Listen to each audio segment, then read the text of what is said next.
अच्छी और सच्ची खबरों में सबसे पहले बात युद्धाभ्यास टाइगर ट्रायम्फ की। भारत और अमेरिका की सेनाओं के बीच ये युद्धाभ्यास 18 से 31 मार्च तक चला, जिसमें दोनों देशों की सेनाओं ने रणकौशल को हर कसौटी पर परखा। इतना ही नहीं, इस अभ्यास के दौरान दोनों देशों की सेनाओं ने नए खरीदे गए या फिर हाल ही में शामिल किए गए हथियारों को भी प्रदर्शित किया। Tiger Triumph 2024. To take the proceedings further, I hand over to the Cartesian Commander.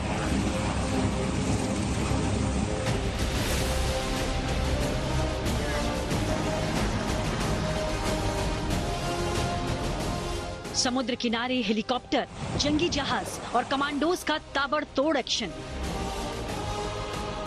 तस्वीरें किसी स्पेशल ऑपरेशन या फिर किसी जंग के मोर्चे की नहीं हैं, बल्कि ये तस्वीरें भारत और अमेरिकी सेनाओं के बीच आयोजित हुए युद्धाभ्यास टाइगर ट्रायम्फ 2024 की हैं, जिसका उद्घाटन समारोह INS जलाश्व पर हुआ था।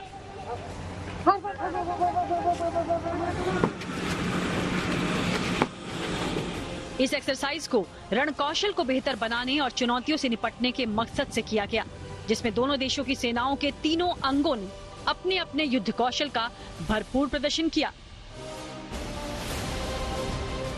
जिसकी गवाही ये तस्वीरें दे रही हैं। जानकारी के मुताबिक इस युद्धाभ्यास में भारत की ओर से करीब 700 जवानों ने भाग लिया, जिनकी तैयारी अभ्यास के दौरान देखते ही बनी। पिछले कुछ सालों में साउथ चाइना सी से लेकर हिंद महासागर तक चीनी सेनाओं की बढ़ती गतिविधियों से निपटने के लिए भारत और अमेरिकी सेनाओं ने मिलकर साझा रणनीति पर काम करना शुरू कर दिया है। इसी कड़ी में विशाखापट्टनम में भारत की नौसेना, अमेरिकी नौसेना ने मिलकर एक बड़े युद्धाभ्यास को अंजाम दिया। 18 से 31 मार्च तक चली ये एक्सरसाइज 2 चरणों में आयोजित हुई, जिसका पहला चरण यानी हार्बर फेज 18 से 25 मार्च तक चला, जबकि दूसरा चरण यानी सी फेज 26 से 31 मार्च तक आयोजित किया गया। इन दोनों ही चरणों में दोनों देशों की सेनाओं के बीच गजब का तालमेल और समन्वय नजर आया। अभ्यास के दौरान रणकौशल को हर कसौटी पर कसने के अलावा सैनिकों को मानवीय सहायता और आपदा राहत के लिए और बेहतर तरीके से तैयार करने पर भी पूरा जोर दिया गया।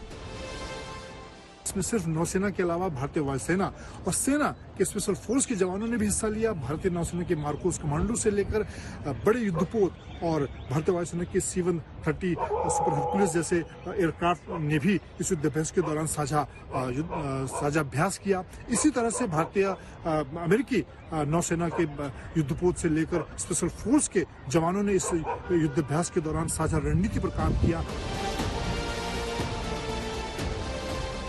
इस युद्धाभ्यास की खास बात ये रही कि इसमें दोनों देशों की सेनाओं के लिए खरीदे गए नए हथियारों और रक्षा उपकरणों का भी प्रदर्शन हुआ। नौसेना की तरफ से जारी बयान में ये भी कहा गया कि ये अभ्यास दोनों देशों के बीच मजबूत रणनीतिक साझेदारी का प्रतीक है। बीते कुछ सालों में जितनी तेजी के साथ दुनिया में समीकरण बदले हैं, उससे देखते हुए ज्यादातर देश अपनी अपनी सेनाओं को नई चुनौतियों से लड़ने के लिए तैयार कर रहे हैं। यही कोशिश इस आर्मी एक्सरसाइज के दौरान भी दिखाई दी। दिल्ली से मंजीत नेगी के साथ bureau report, good news today.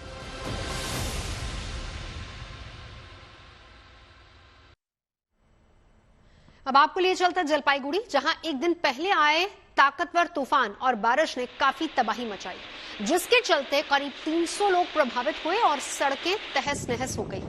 हालात को देखते हुए केंद्र और राज्य की तरफ से लोगों को राहत पहुंचाने के लिए राहत और बचाव अभियान तेजी से चलाया जा रहा है और अभी तक कई घायलों को अस्पताल में भर्ती करवाया गया है और कईयों को प्राथमिक उपचार के बाद डिस्चार्ज भी कर दिया गया है।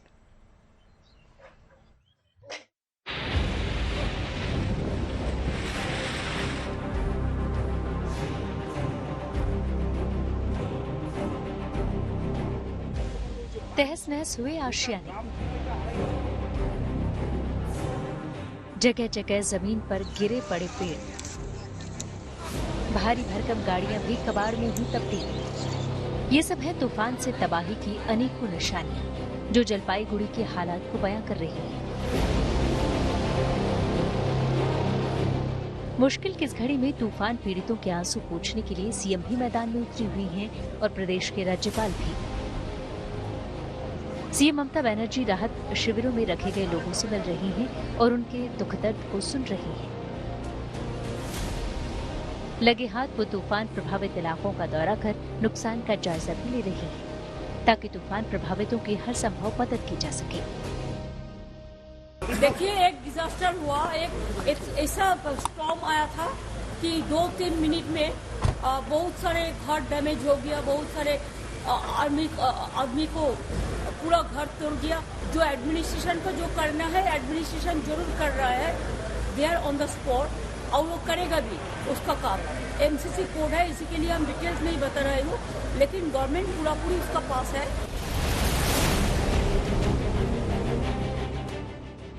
घटना की जानकारी मिलने के बाद से प्रदेश के राज्यपाल सीवी आनंद बोस भी घायलों का हालचाल जानने अस्पताल पहुंचे। फिर ग्राउंड पर जाकर उन्होंने राहत के काम में जुटे अधिकारियों से बात की और उन्हें तूफान प्रभावित इलाकों में लोगों की मदद के लिए जरूरी कदम उठाने के निर्देश दिए। As all of us know, Jalpaiguri has been hit by storms yesterday and also rains. There has been loss of life, injuries have been there, houses have been damaged, crops have been damaged. We are all concerned about it. Yesterday itself, I had a detailed discussion with the National Disaster Management Authority members and the Secretary. They have been requested to supply reinforcement by way of men and materials if need be. वहीं प्रधानमंत्री नरेंद्र मोदी ने भी तूफान प्रभावित जलपाईगुड़ी को लेकर social media x पर बयान जारी किया, जिसमें उन्होंने लिखा कि उनकी संवेदनाएं पश्चिम बंगाल के जलपाईगुड़ी, मैनागुड़ी इलाकों में तूफान से प्रभावित लोगों के साथ है। उन लोगों के प्रति संवेदना जिन्होंने अपने प्रियजनों को खोया है। अधिकारियों से बात की और उनसे भारी बारिश से प्रभावित लोगों को उचित सहायता सुनिश्चित करने को कहा। बताया जा रहा है कि तूफान की चपेट में आने से करीब 300 लोग घायल हुए हैं, जिनको इलाज के लिए अलग अलग अस्पतालों में भर्ती कराया गया है। साथ ही तूफान से बेघर हुए लोगों को राहत शिविरों में रखा गया है, जहां उनके खाने पीने और इलाज का इंतजाम किया गया है। इतना ही नहीं, इलाके में बिजली और पानी की सप्लाई बहाल करने के लिए सरकारी एजेंसियां पूरी ताकत से जुटी हुई हैं। प्रशासन और सरकार की कोशिश यही है कि तूफान प्रभावित इलाकों में जल्द से जल्द जीवन पटरी पर लौट सके। जलपाईगुड़ी से राजेंद्र प्रधान, गुड न्यूज टुडे। और अब एक बेहद जरूरी बात, ऑनलाइन खाना ऑर्डर करते समय हमें किन बातों का ध्यान रखना चाहिए, ये जानना जरूरी हो गया है, वरना बिना सोचे समझे या फिर जाने परखे कहीं से भी ऑर्डर कर देना जानलेवा साबित हो सकता है। दरअसल पंजाब के पटियाला से ऐसी ही दर्दनाक घटना सामने आई, जहां पर ऑनलाइन ऑर्डर कर बर्थडे केक मंगवाया गया एक परिवार की तरफ से, लेकिन ये उन्हें भारी पड़ गया। 24 मार्च को इस परिवार ने 10 साल की बच्ची के जन्मदिन पर ऑनलाइन ऑर्डर किया था केक। पूरे धूमधाम के साथ मानवी नाम की उस बच्ची ने अपना बर्थडे केक काटा और सभी ने बारी बारी से उसे प्यार से केक भी खिलाया। इसके बाद सब सोने चले गए। पूरी रात सब कुछ ठीक रहा, लेकिन सुबह मानवी समेत परिवार के कुछ लोगों की तबीयत अचानक बिगड़ने लगी। घबराहट और उल्टी होने की शिकायत हुई, जिसके बाद अस्पताल भर्ती करवाया गया, जहां इलाज के दौरान डॉक्टरों ने मानवी को मृत घोषित कर दिया। इस घटना के बाद परिवार ने ऑनलाइन मंगवाए गए केक में मिलावट की शिकायत की। परिवार का यह भी आरोप है कि उसी को खाने से उनकी बच्ची मानवी की मौत हुई है। इस बीच जिस दुकान से केक ऑर्डर किया गया था, उस दुकान के मालिक का बयान भी सामने आया। दुकानदार ने आरोपों से पल्ला झाड़ते हुए कहा कि बच्ची के जन्मदिन पर उसकी दुकान से कोई केक गया ही नहीं था, उस दिन कोई डिलीवरी नहीं हुई थी। हालांकि पुलिस का दावा है कि जिस दुकान से केक ऑर्डर किया गया था और जिस दुकान से केक भिजवाया गया था, दोनों के मालिक एक ही हैं। इस मामले में पुलिस अब तक 3 आरोपियों को गिरफ्तार कर चुकी है। पटियाला की एक अदालत की तरफ से तीनों आरोपियों को 2 दिन की पुलिस रिमांड में भेजा गया है। हालांकि बेकरी के मालिक अभी भी फरार हैं। तलाश पुलिस की तरफ से लगातार जारी है।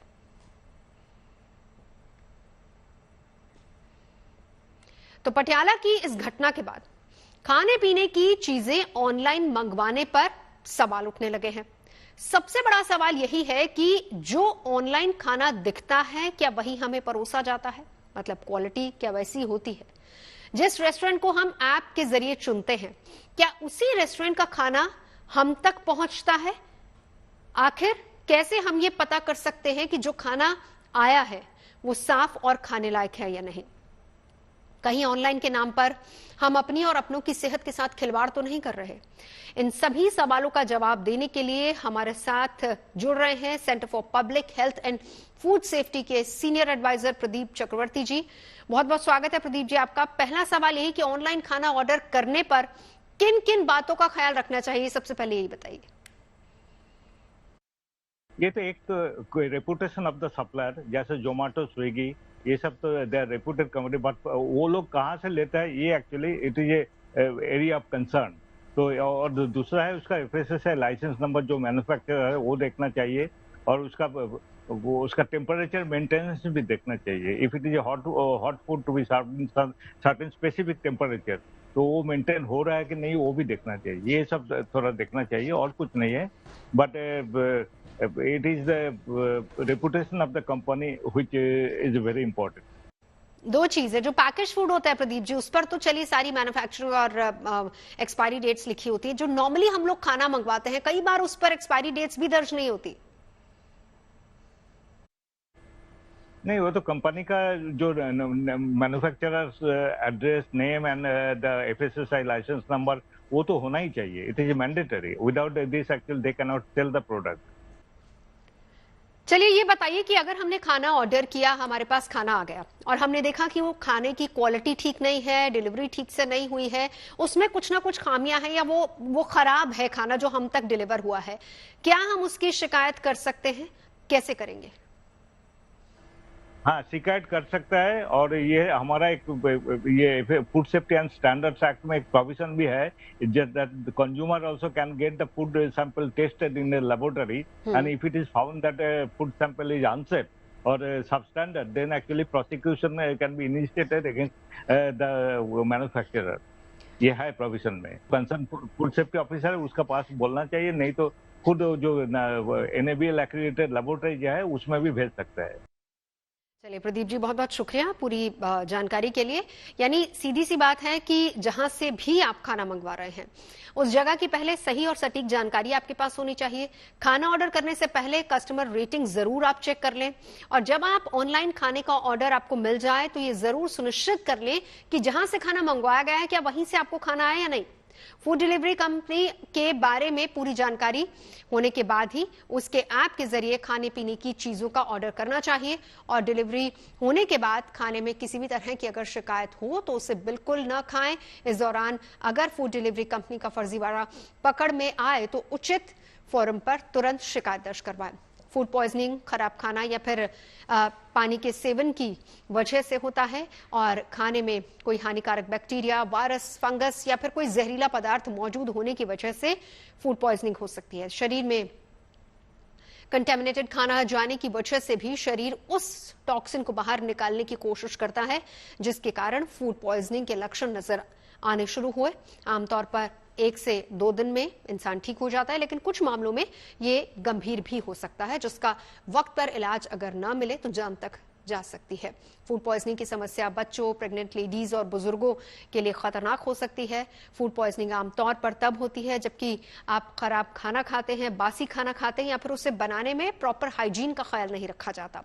इसके अलावा फलों, सब्जियों को भी अच्छे से धोया जाए और गंदे हाथों से खाने को छुआ ना जाए और नहीं खाया जाए। इसके अलावा अच्छे से खाने को पकाया गया हो, यह भी ध्यान रखना जरूरी है। सही तरीके से उसको स्टोर किया गया हो, उसका टेम्परेचर सही तरीके से मेंटेन किया गया हो। ये सारी वजह फूड पॉइजनिंग की वजह बन सकती है। बच्चों में फूड पॉइजनिंग के लक्षण थोड़े से अलग होते हैं। उल्टी, दस्त, मुंह सूखना, प्यास ज्यादा लगना, चक्कर आना, बुखार, कमजोरी, इसमें कोई भी लक्षण अगर बच्चे में नजर आता है तो तुरंत डॉक्टर से संपर्क करना चाहिए। वक्त रहते अगर इलाज न मिले तो ये जानलेवा साबित हो सकता है। गर्मियों का मौसम दस्तक दे चुका है। ऐसे में जहां उत्तर भारत में अभी चिलचिलाती और ह्यूमिडिटी वाली गर्मी लोगों को परेशान नहीं कर रही, वहीं दक्षिण भारत की बात करें तो वहां पर गर्मी का आगाज पहले से ही हो गया है। यहां इंसान तो जैसे तैसे खुद को गर्मी की तपिश से बचा रहा है, लेकिन जानवरों की हालत काफी खराब है। गर्मी के इस मौसम में जानवर परेशान हो रहे हैं। आपको हम लिए चलते हैं मैंगलुरु के एक नामी चिड़ियाघर, जहां पर पशु पक्षियों को गर्मी से निजात दिलाने के लिए कुछ प्रयास किए जा रहे हैं।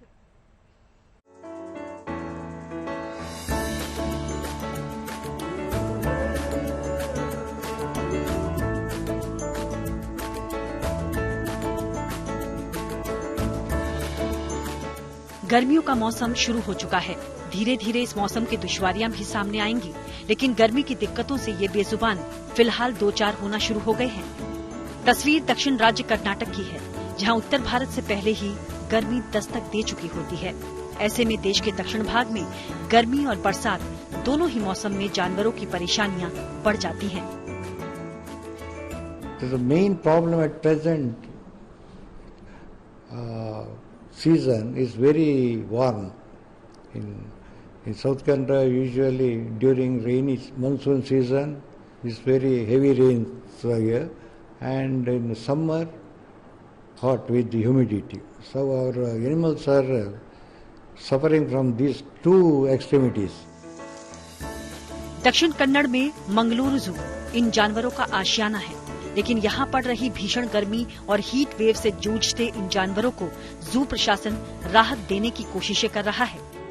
पिलकुला बायोलॉजिकल पार्क में हीट वेव से इन बेजुबानों को राहत पहुँचाने के लिए पानी और पंखे का सहारा लिया जा रहा है।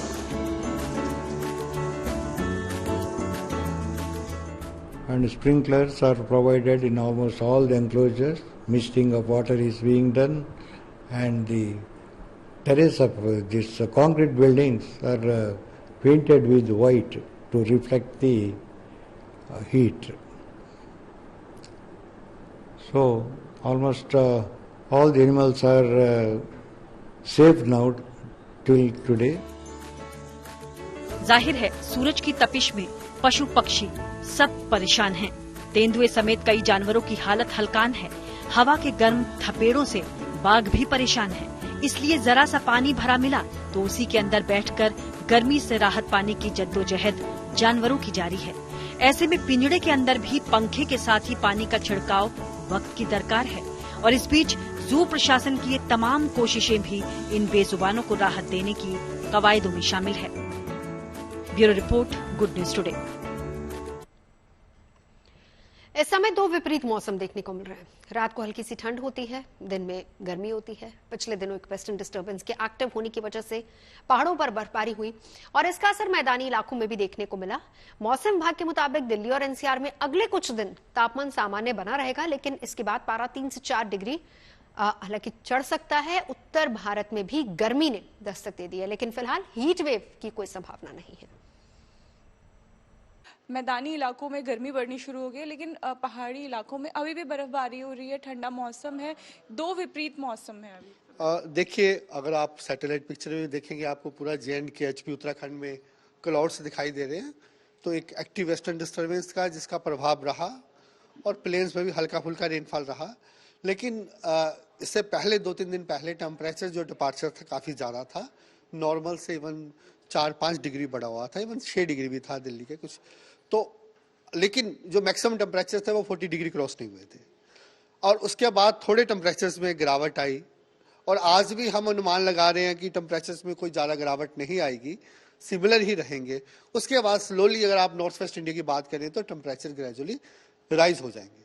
अगर आप भारत के बाकी हिस्सों की बात करें, जहाँ पे जो पेनिनसुलर इंडिया है या सेंट्रल इंडिया है, वहाँ पे टेम्परेचर सामान्य है या सामान्य से 2 से 3 डिग्री ज़्यादा है। वहाँ के लिए हमने स्पेसिफिकली 3 तारीख से, आज फर्स्ट है, फर्स्ट सेकंड को तो नहीं, 3rd, 4th, 5 को आपका ईस्ट MP, विदर्भा, रॉयल सीमा वगैरह में हीट वेव भी हो सकता है। अगर हम राजधानी दिल्ली की बात करें तो शुक्रवार जो है वो सबसे गर्म दिन रहा। आने वाले दिनों में कितना और टेम्परेचर बढ़ सकता है? लोग कितनी और मुश्किलें गर्मी से इस अप्रैल के महीने में ही झेलनी शुरू कर दें? देखिए, ऐसा जो टेम्परेचर्स में है अभी, जैसे 2 से 3 डिग्री अब नॉर्मल्स हैं, तो आज तो कोई ज़्यादा चेंजेस होने वाली नहीं है। लेकिन इसके बाद जो नॉर्मल भी चेंज हो जाते हैं तो 2 से 3 डिग्री टेम्परेचर्स बढ़ेंगे। लेकिन ऐसा हीट वेव वाला सिनेरियो नहीं बनेगा, क्योंकि हीट वेव सिनेरियो के लिए क्या होता है कि मिनिमम जो मैक्सिमम आपके जो टेम्परेचर्स हैं वो 40 डिग्री सेल्सियस होने चाहिए। ठीक है, वो ही उसके बाद बॉडी पे इफेक्ट करते हैं, उसके बाद हम डिपार्चर देखते हैं। तो ऐसा सिनेरियो अभी नॉर्थ वेस्ट इंडिया में आने वाले 4-5 दिनों में नहीं है, इंक्लूडिंग एनसीआर दिल्ली। पहाड़ी राज्यों में जो बर्फबारी हो रही है, क्या वो आगे कंटिन्यू रहेगी? सैलानी जो है वो जा सकेंगे आगे, या फिर वहां पे भी क्योंकि अप्रैल के महीने में बर्फबारी रुक जाएगी? देखिए, अभी जो आप वेस्टर्न हिमालय रीजन की बात कर रहे हैं, JNK HP उत्तराखंड में, वहां पे अभी इसके बाद 2 और वेस्टर्न डिस्टर्बेंस आ रहे हैं, तो इसलिए लाइट टू मॉडरेट रेनफॉल और हाई रीचेज में स्नोफॉल में थोड़ा बहुत चलता ही रहेगा आने वाले 4-5 दिनों में। बीच में अभी आज के बाद थोड़ा कम होगा, उसके बाद फिर थोड़ा बहुत लाइट टू मॉडरेट होता ही रहेगा। उस वेस्टर्न डिस्टर्बेंस का असर क्या उत्तर भारत के इलाकों में भी पड़ेगा? प्लेन्स पर ऐसा कोई ज्यादा इन्फ्लुएंस नहीं है, जो भी इन्फ्लुएंस रहेगा हिमालय रीजन में ही रहेगा। अगर हम दक्षिण भारत के राज्यों की बात करें, वहाँ हीट वेव सिनेरियो है क्या? राजस्थान के इलाकों में इस समय हीट वेव नहीं, अभी वही मैंने आपको बताया कि नॉर्थ वेस्ट इंडिया में हम कहीं में भी एक्सपेक्ट नहीं कर रहे हैं, इंक्लूडिंग राजस्थान, कि आने वाले 5 दिनों में कहीं में भी कोई हीट वेव सिनेरियो नजर नहीं आ रहा। सेना की दक्षिणी कमान भारत की सबसे पुरानी, सबसे भरोसेमंद और बड़ी कमान मानी जाती है। आज ये अपना 130वां स्थापना दिवस मना रही है और इस साल का स्थापना दिवस कई मायनों में बहुत खास है, क्योंकि दक्षिणी कमान इस साल को स्वदेशी और आत्मनिर्भरता के मिशन के तौर पर मना रही है।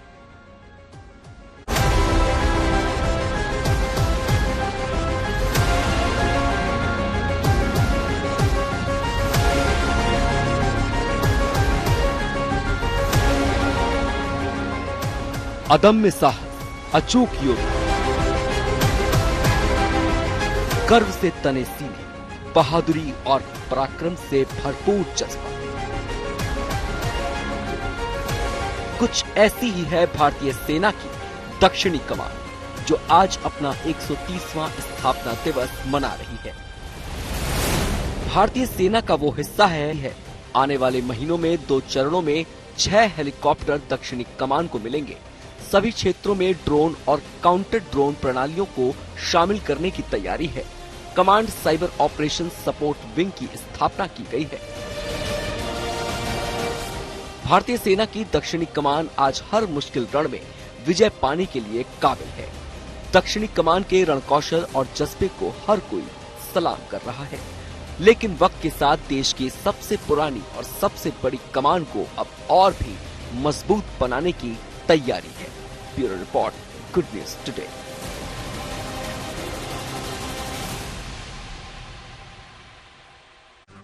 खबरें सच्ची होनी चाहिए, अच्छी खुद ब खुद लगती हैं। Navjot Randhawa signing off. आप सुनते रहिए गुड न्यूज और देखते रहिए गुड न्यूज टुडे।